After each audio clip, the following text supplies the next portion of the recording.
Welcome back to Unapologetically Free, my lovely queer gang. I'm back here after 3,000 years that I have been gone. I know I haven't posted in a while. It's just been a lot going on, and I don't know what to post. Low-key, recently I've been trying to think about what to post. So let me know in the comment section. What would you like to see? For today's video, I wanted to talk about being queer in the workplace and what that looks like, especially in my experience.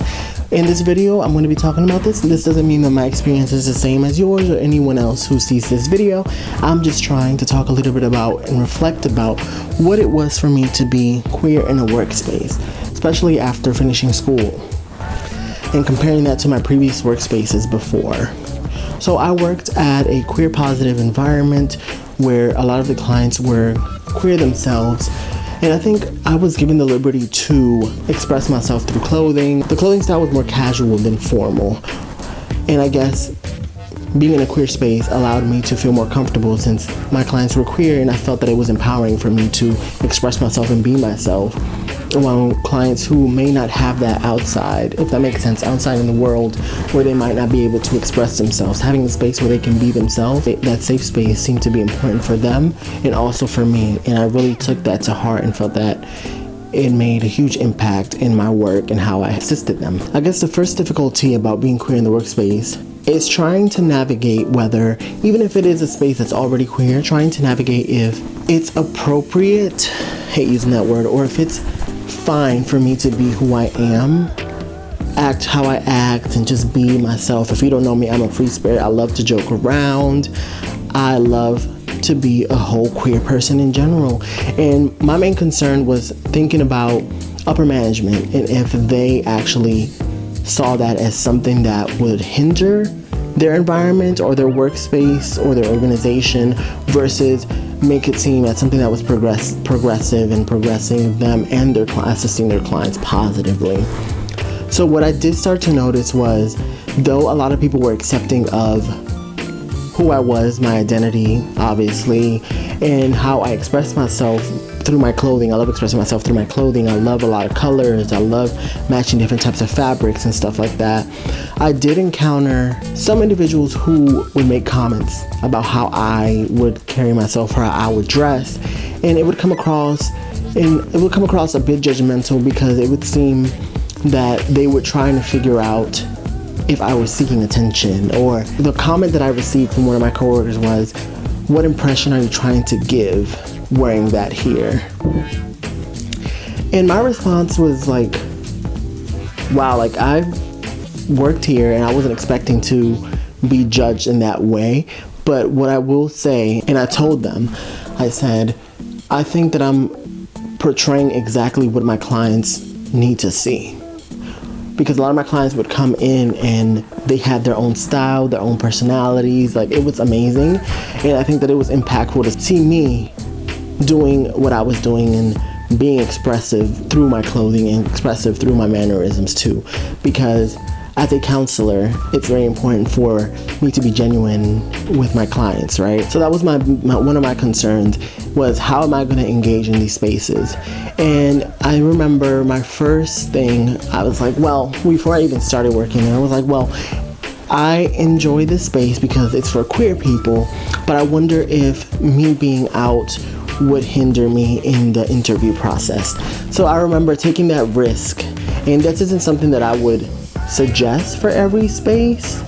I wouldn't suggest for every job environment. I guess you would have to feel out how open they are, or get a sense, follow your intuition in those moments. But I took that risk and I said, me being who I am, me being a queer person, how can this benefit me working here? How could this benefit my clients and just benefit in general for not only their evolution with their therapy, but also for me being new in the field? And to my surprise, they were very open. I think a lot of times coming from spaces that are not open or that are more hostile makes us feel like we're not allowed to be open or express ourselves in other environments. And that's not always the case, but it is important to consider your safety and take care of yourself in different spaces, physically, emotionally, etc., because you never know what you might encounter. And I think that goes hand in hand with our culture, not fully accepting who we are and not fully accepting what we bring to the table and allowing us to be 100% genuine with who we are, because we constantly have to do this code switching.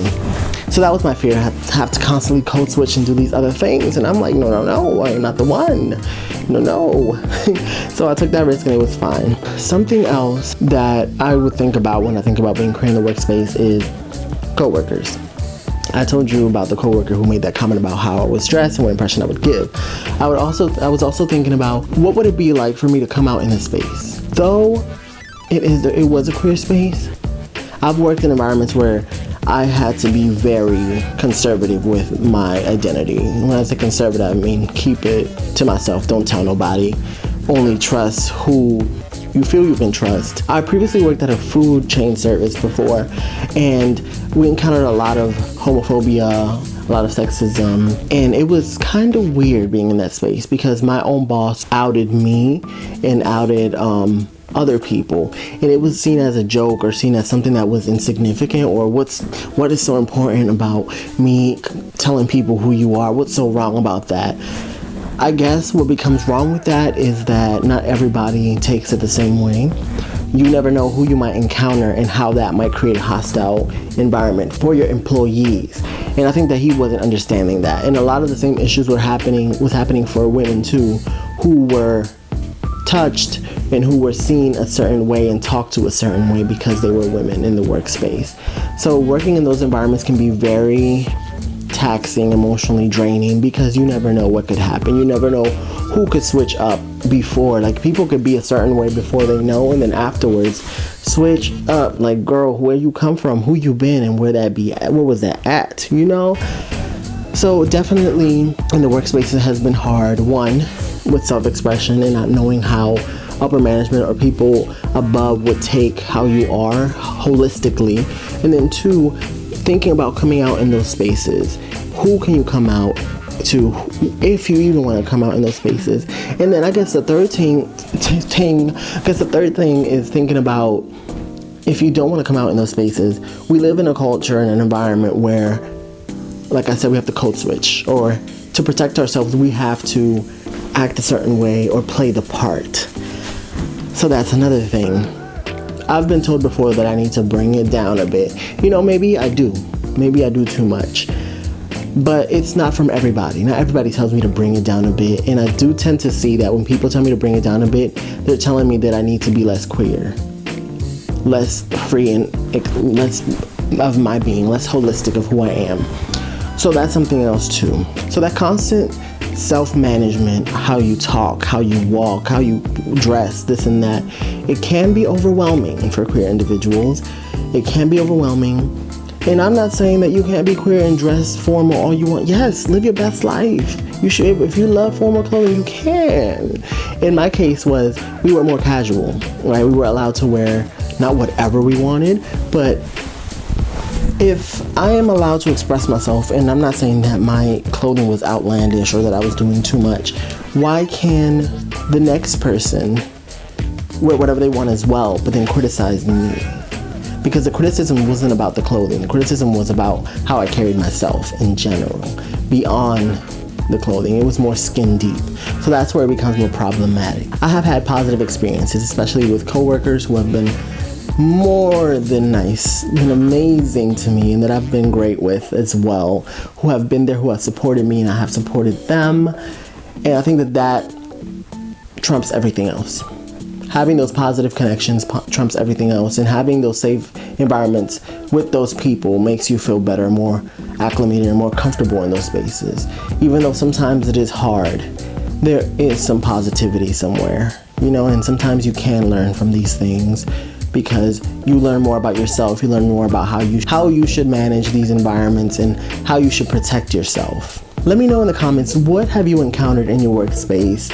Even if it's not your workspace, what have you encountered? Because a lot of times we encounter a lot of stuff in the household. Like, for real, we encounter a lot of stuff in the household that we don't talk about. And the workspace, I think, is so important because that's where we make our coin. Sometimes that's where we socialize, that's where we meet more people, that's where we network. So it can become very, very important to talk about this topic. Let me know, what have you encountered? Have you been through any of these things? Have you not? And make sure to let me know in the comment section what other videos would you like to see on this channel. And I want to be more consistent, so please let me know. Give it a like, share this video, and subscribe. Okay? Live your best life, and always remember, be you and stay true to yourself, because only you know who you are.